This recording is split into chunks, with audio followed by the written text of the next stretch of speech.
Au large des côtes du Yémen, une scène inquiétante se répète avec une régularité presque mécanique. Un drone américain MQ-9 Reaper, l'un des fleurons technologiques de l'armée des États-Unis, d'une valeur estimée à 35 millions de dollars, s'écrase dans le désert après avoir été abattu par les rebelles Houthis. Depuis le début de leur offensive, 21 de ces appareils ont été détruits, illustrant un paradoxe frappant de la guerre moderne au Moyen-Orient. Comment un mouvement rebelle, armé de matériel parfois dépassé, parvient-il à neutraliser l'un des systèmes militaires les plus sophistiqués au monde? Pour comprendre cette dynamique, il faut remonter à 2014, année où les Houthis s'emparèrent de Sanaa, la capitale yéménite. Cette prise de pouvoir n'était pas seulement politique, elle leur permit d'accéder à un arsenal considérable, hérité de l'armée régulière et des équipements soviétiques. Des chars, des pièces d'artillerie lourdes, des missiles anti-aériens et des systèmes de défense sophistiqués comme le 2K-12 Cube, capables d'abattre des cibles volant jusqu'à 24 km d'altitude, tombèrent entre leurs mains. Ironie du sort, ces mêmes systèmes, datant de l'époque soviétique, sont aujourd'hui utilisés pour neutraliser les drones américains les plus avancés. Mais la capture de l'arsenal yéménite ne suffit pas à expliquer l'ascension fulgurante des Houthis. Derrière cette montée en puissance se cache l'influence stratégique de l'Iran.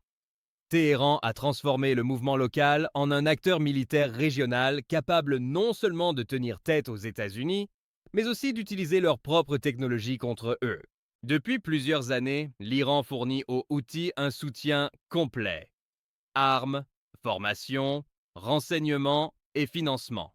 En juillet dernier, les forces yéménites ont intercepté une cargaison de 750 tonnes d'armes iraniennes.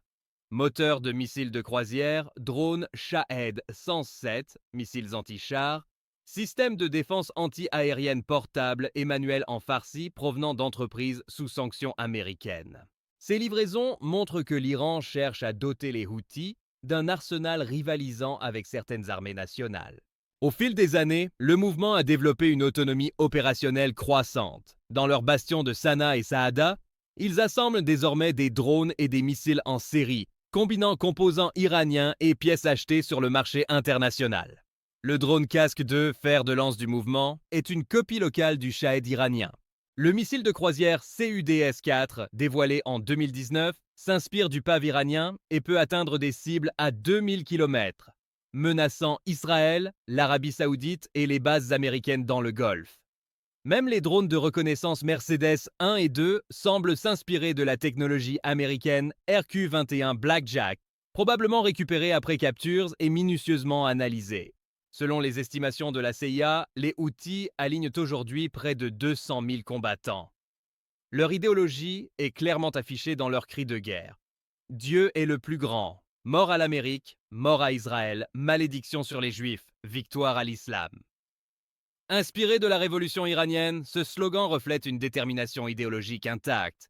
Leur structure militaire est efficace, organisée en bataillons tels que Al-Hussein et Badr, formés par des instructeurs affiliés aux gardiens de la révolution iranien.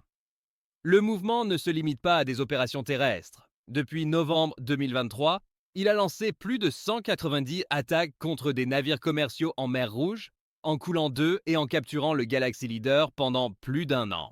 Ces opérations, revendiquées comme un soutien aux Palestiniens de Gaza, ont provoqué des perturbations majeures dans le commerce mondial, rallongeant les routes entre la Chine et l'Occident et doublant les coûts.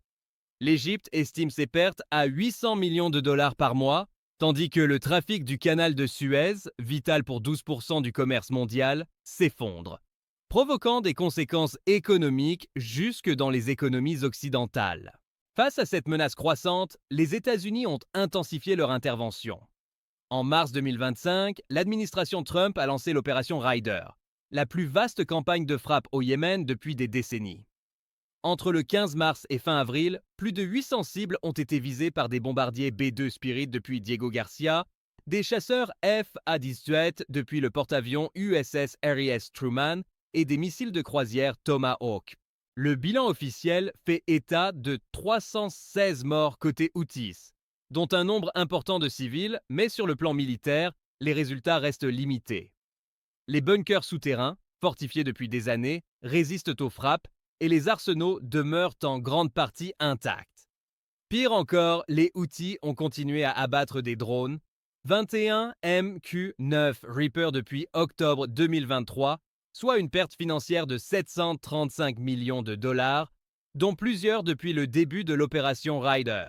Le coût économique et militaire pour Washington est considérable, dépassant déjà le milliard de dollars sans impact décisif sur la capacité opérationnelle du mouvement. La marine américaine doit rester en alerte permanente, les Houthis ayant même tenté d'attaquer le porte-avions USS Harry S. Truman avec 18 missiles balistiques et drones. Selon des briefings confidentiels, les frappes massives ont eu un effet limité. Les infrastructures sont dispersées, enterrées profondément dans des bunkers fortifiés, et le commandement se déplace régulièrement. La résilience de l'organisation, combinée au soutien discret mais constant de l'Iran, rend toute destruction complète improbable. Paradoxalement, une partie de l'arsenal des Houthis provient de stocks américains vendus au Yémen des décennies plus tôt pour soutenir le régime en place. Ces armes, aujourd'hui retournées contre leurs créateurs, soulignent l'ironie cruelle de la situation. Les drones MQ-9 Reaper abattus sont minutieusement examinés par les Houthis et leurs alliés iraniens, fournissant une mine d'informations technologiques, composants électroniques miniaturisés, systèmes de guidage GPS ultra précis, capteurs électromagnétiques, caméras haute définition et outils de surveillance avancés. Ces analyses permettent au mouvement de perfectionner ses propres armes et de développer des contre-mesures efficaces. Aujourd'hui, les Houthis ne sont plus un simple mouvement rebelle yéménite. Ils sont devenus un acteur régional incontournable, membre de l'axe de résistance iranien aux côtés du Hezbollah libanais et du Hamas palestinien. En juin 2025, lors de la guerre Iran-Israël, ils ont participé au bombardement du territoire israélien, tirant 48 missiles balistiques en 3 mois, forçant l'État hébreu à mobiliser ses défenses antimissiles en permanence. Contrairement au Hezbollah ou au Hamas, affaiblis par les frappes israéliennes, les Houthis sortent renforcés de ces années de conflit. Leur géographie montagneuse et isolée les protège. Leur arsenal continue de croître malgré les bombardements, et leur base populaire se renouvelle grâce à la pauvreté et au chaos du pays. Mais derrière cette montée en puissance se cache une tragédie humanitaire colossale. Amnesty International a alerté en avril 2025 « La réduction drastique de l'aide internationale, combinée au bombardement, menace de plonger le Yémen dans une famine et une crise sanitaire de grande ampleur. Plus de la moitié de la population dépend de l'aide humanitaire. La fermeture de services vitaux touche la malnutrition infantile, les soins aux femmes enceintes, les structures d'accueil pour victimes de violences et les soins de santé primaire et reproductifs. La guerre contre les Houthis se fait donc au prix d'une génération de Yéménites condamnés à la faim et aux maladies. La menace que représentent les Houthis n'est plus théorique. Elle est concrète, immédiate et croissante.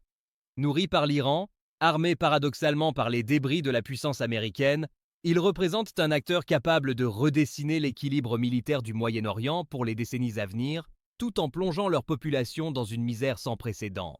Cette situation illustre avec force les paradoxes tragiques de la guerre moderne.